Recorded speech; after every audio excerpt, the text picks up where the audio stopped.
بسم اللہ الرحمن الرحیم۔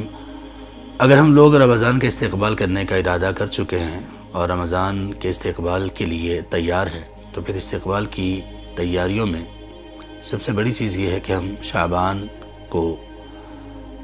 اہمیت دیں۔ اس میں سب سے بڑی چیز یہ ہے کہ ہم شعبان کی قدر کو پہچانیں۔ اس میں سب سے بڑی چیز یہ ہے کہ ہم شعبان میں رمضان کی تیاری کریں۔ اس میں سب سے بڑی چیز یہ ہے کہ ہم شعبان کو اس طرح سے گزاریں جیسے رسول اللہ صلی اللہ علیہ وسلم گزارا کرتے تھے۔ اس میں سب سے بڑی چیز یہ ہے کہ ہم شعبان میں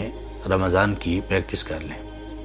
اللہ کے رسول صلی اللہ علیہ وآلہ وصحبہ وسلم کے متعلق سیدہ عائشہ رضی اللہ عنہا بیان کرتی ہیں، صحیح بخاری میں امام بخاری رحمہ اللہ اس حدیث کو لے کر آئے،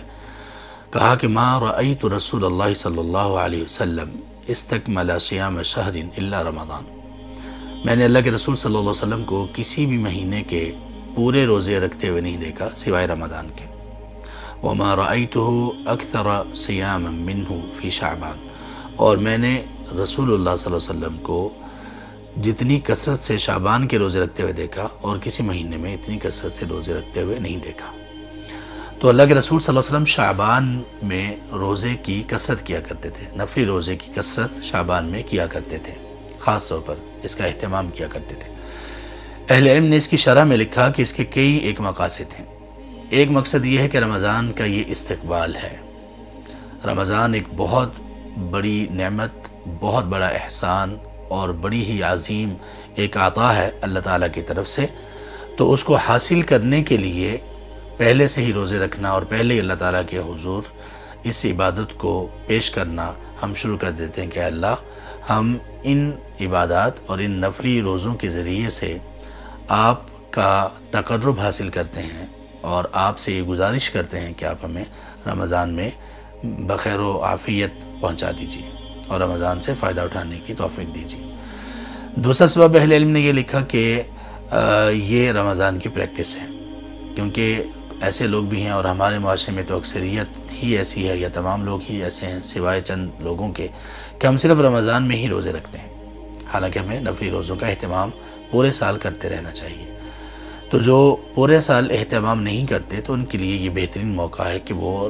رمضان میں روزے کی ابھی سے پریکٹس شروع کر دیں، ورنہ بہت سارے لوگ ایسے ہیں کہ رمضان کے پہلے چند روزے خاصا ان کو پریشان کرتے ہیں، ان کے لیے مشکل ہو جاتی ہے۔ تو شعبان میں اس کی خوب تیاری کر لی جائے۔ اور تیسرا سبب اس کا یہ بیان کیا جاتا ہے کہ رمضان میں ہم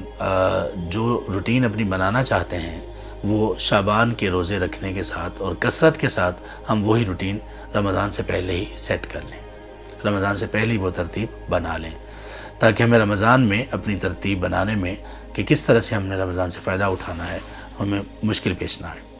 اگر واقعی رمضان سے محبت ہے، اگر واقعی رمضان کی عظمت دلوں میں موجود ہے تو آئیے شعبان سے فائدہ اٹھانا شروع کریں اور رمضان کی تیاری، رمضان کا استقبال اور رمضان کے حصول کے لیے اللہ کے ہاں اس عبادت کو، نفلی روزے کی عبادت کو اللہ تبارک و تعالیٰ کے ہاں ایک نیکی کے طور پر مقدم کریں، اللہ تعالیٰ کے ہاں ایک عاجز سی عبادت کے طور پر اللہ کے ہاں اس کو مقدم کریں۔ اللہ تعالیٰ ہمیں توفیق سے نوازیں اور اللہ تعالیٰ اپنی رحمت سے ہمیں رمضان تک پہنچائیں، صحت، عافیت اور ایمان کی بہترین حالت کے ساتھ، اور رمضان سے اس طرح سے رخصت کریں اور رمضان کو اس طرح سے ہم سے رخصت کریں کہ ہمارا نام ان لوگوں کی لسٹ میں شامل کر دیا گیا ہو جن کو اللہ تعالیٰ نے جہنم کی آگ سے آزاد کر دیا۔ آمین یا رب العالمین۔ بارک اللہ فیکم۔